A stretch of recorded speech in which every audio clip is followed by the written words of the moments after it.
Well, first, thank you so much, TIME, for this incredible honor.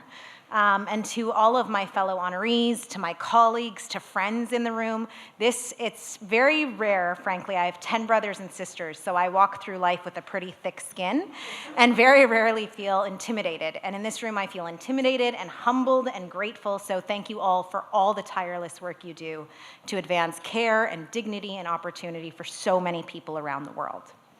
Now, when I was asked to give this toast, I started thinking about what gives me energy and inspires me.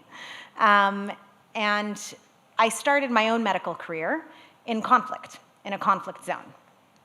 And I am immensely grateful in a very bittersweet way and inspired by the courage and dedication of health workers in conflict zones, be it Gaza, Yemen, Sudan, Ukraine, and too many others around the world.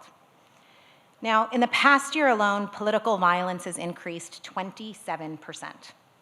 Climate insecurity means that everything from infectious disease to chronic fragility to health system fragmentation gets worse.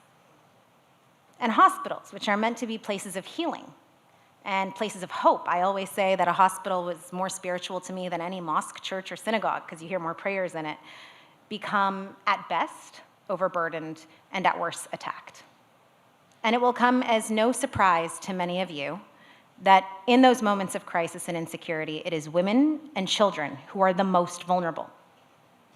Violence exacerbates infectious disease. It exacerbates malnutrition and maternal and child death.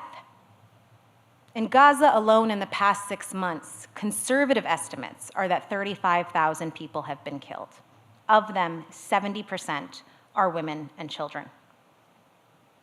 Now, what we don't talk about often enough, though, is what I am toasting to tonight, and that is courage and leadership.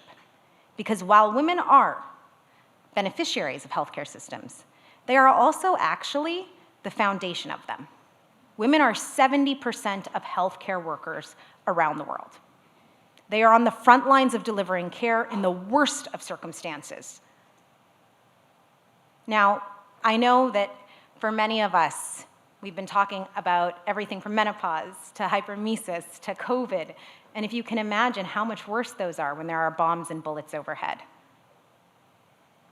And so we can give lip service to women's inclusion and women's agency, but it's only when we actively invest in their leadership, and not just their leadership in healthcare, because as you heard today, you need to get policymakers, you need to get industry, you need to get investment in research, which means we need women's leadership in every sector and at every level.